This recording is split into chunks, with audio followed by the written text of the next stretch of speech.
Welcome everyone to our Understanding Pictures Workshop tutorial.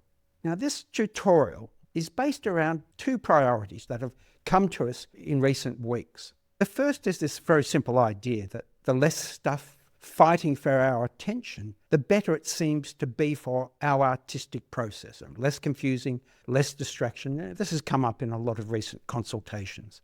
So that's the first premise.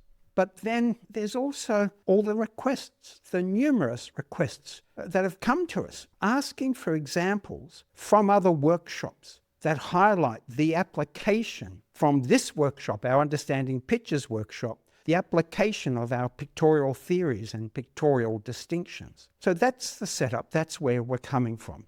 Let's now look at the topics and how I've structured what we're going to be going through in answer to those requests.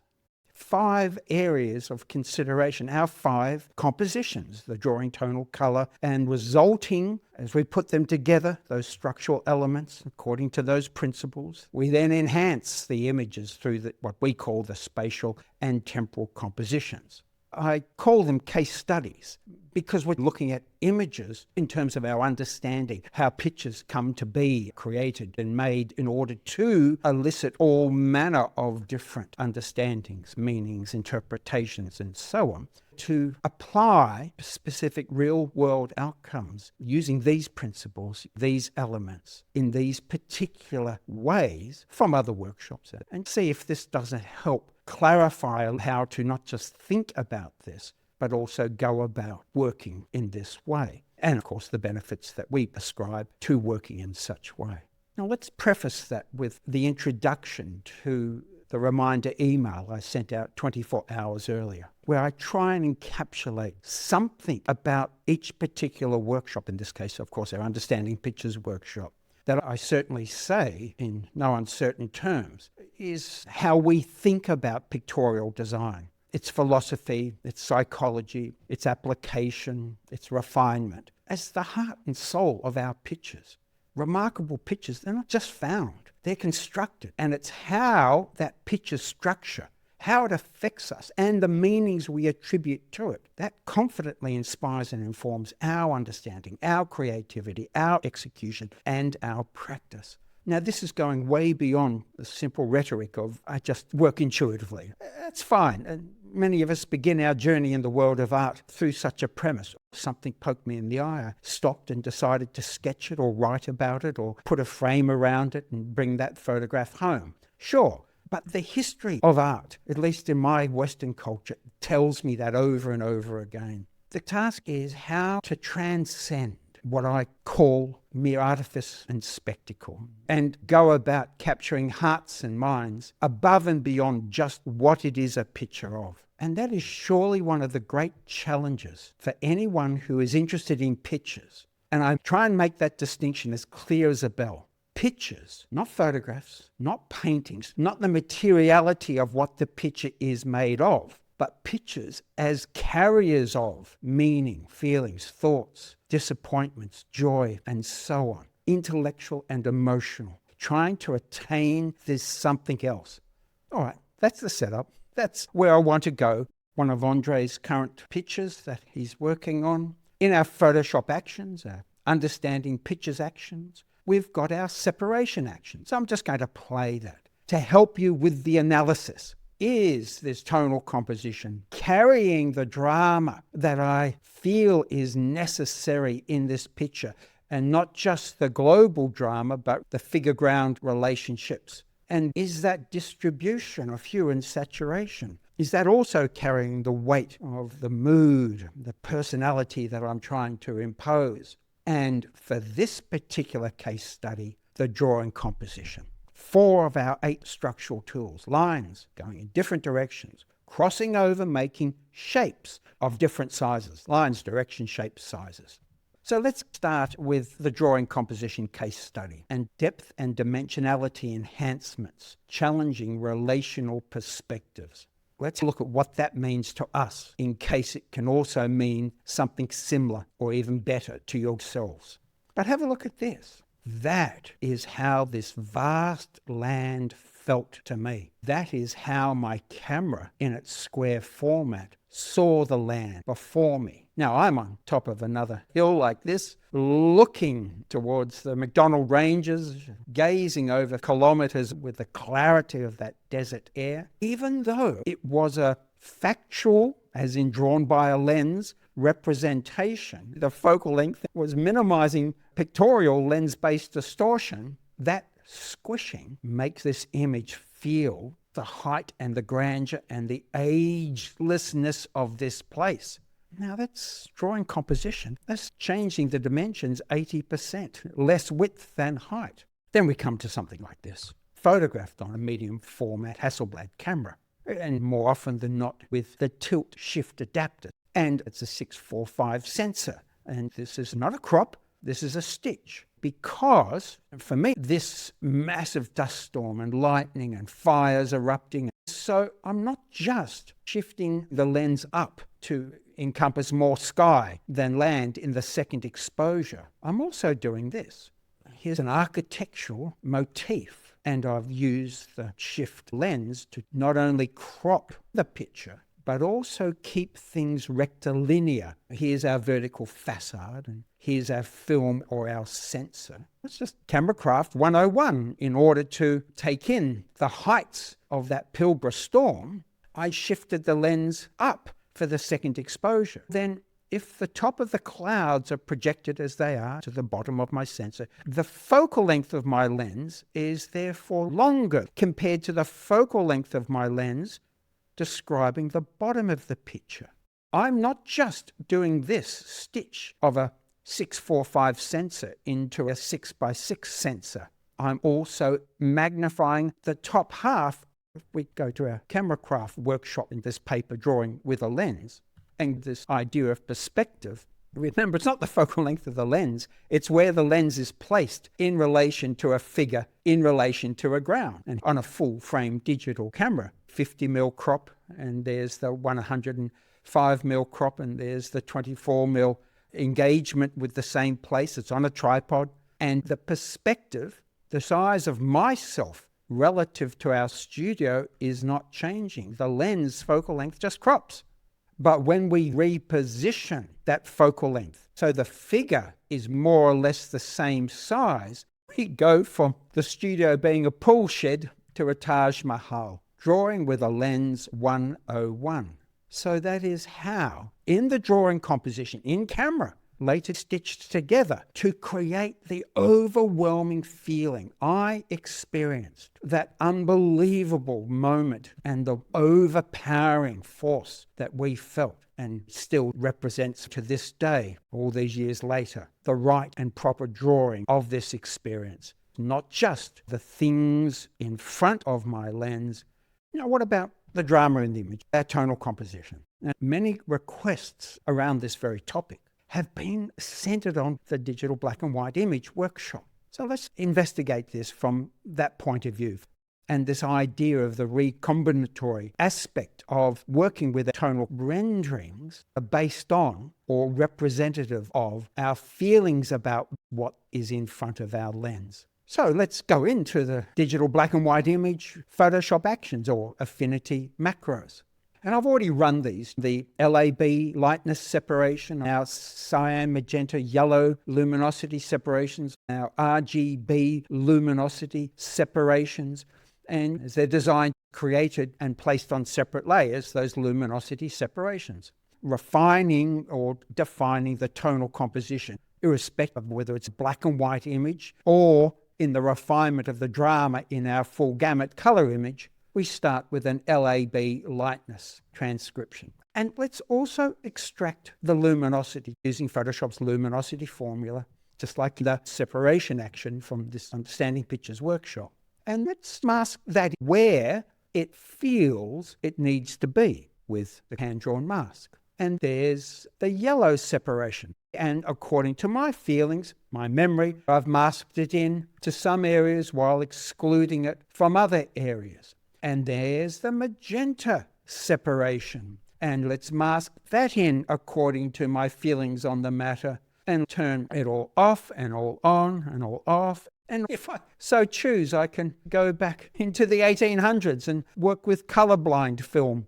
And this idea of the tonal composition being a recombination of not just feelings, thoughts, and ideas, but also how they translate into tonal renderings, into the specific articulation of possibilities that I choose to bestow and invest in because of what they do to represent not just who I am in this moment, but what I would hope this to become a part of, not because of, but in the hope of.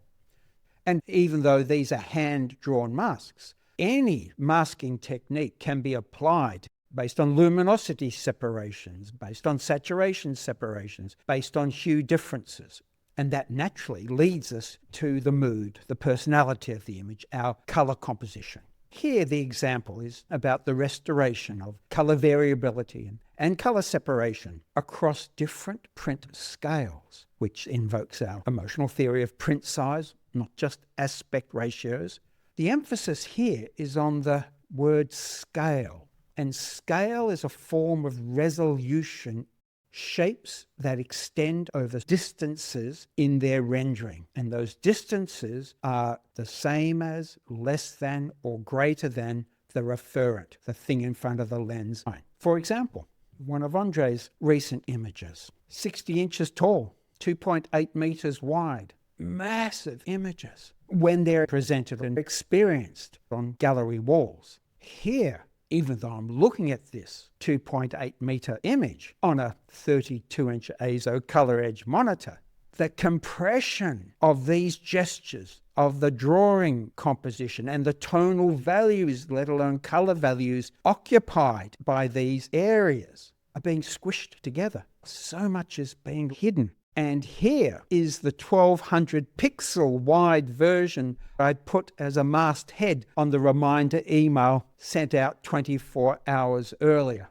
And remember, this distinction is about the restoration of color variability and separation across different print scales. Isn't the tonal composition and the drawing composition also suffering? Yes. But it's also the color composition that suffers when we then try and correct those tonal and drawing constraints.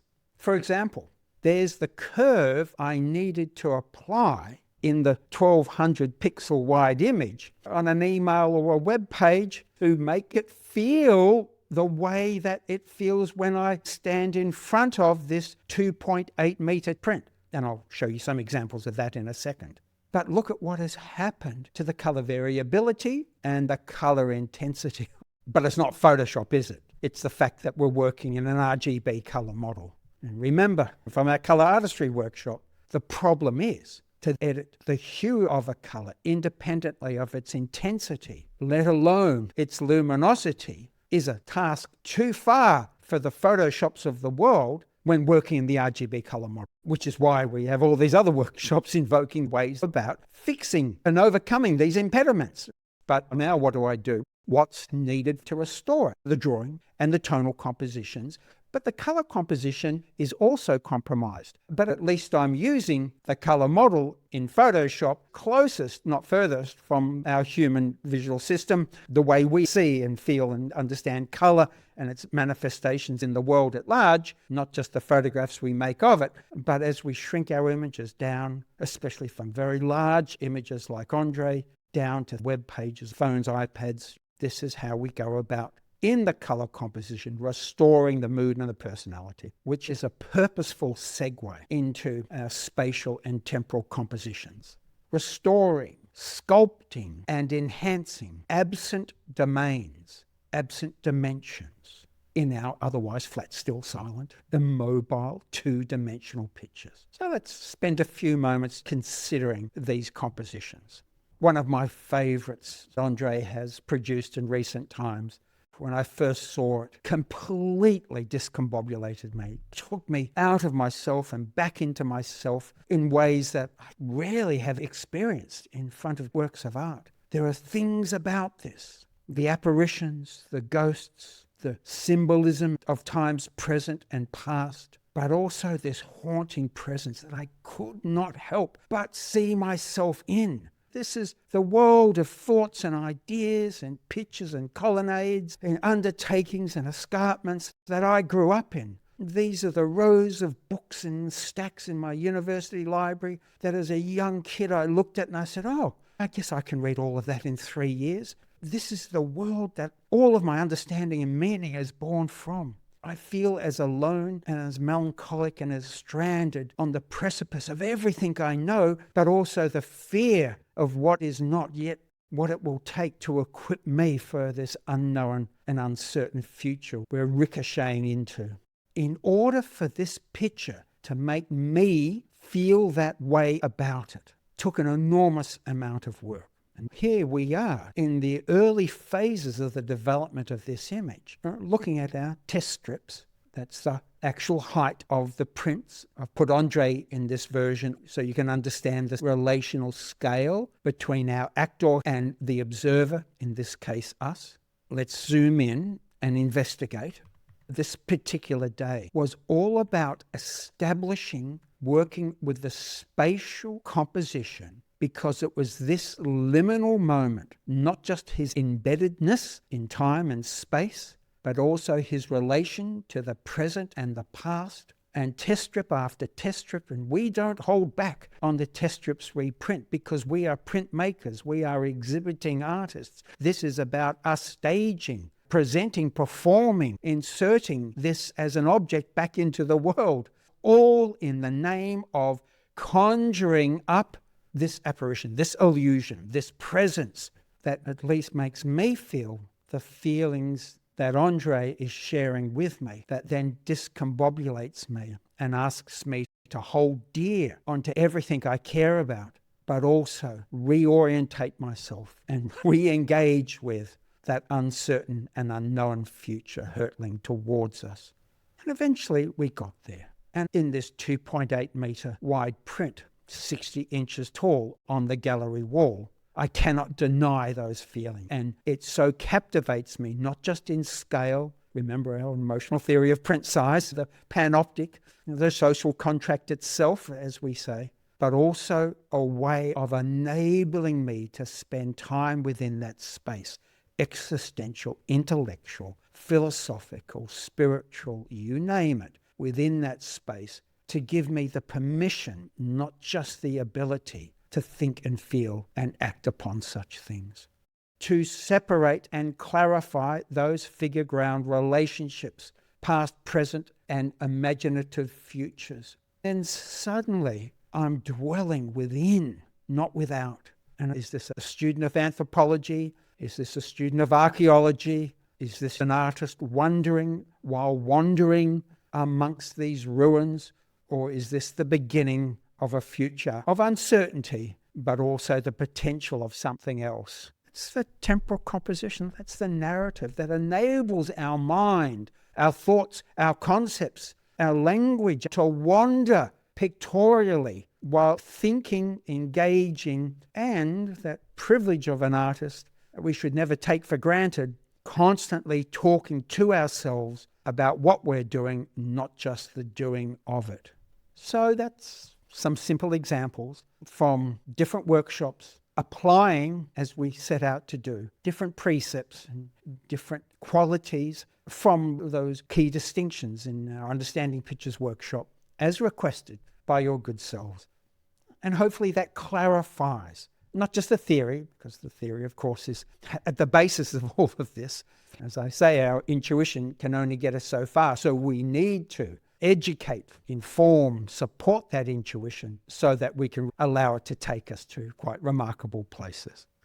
Anyway, it's in the hope that it's of some interest, let alone some real help in your own application of the principles and elements and effects of pictorial design, our thinking about our thinking, not just our images about our images, that we then turn into things above and beyond even our own reckoning. As always, we wish you all the best in the world of digital photography and the world of contemporary art.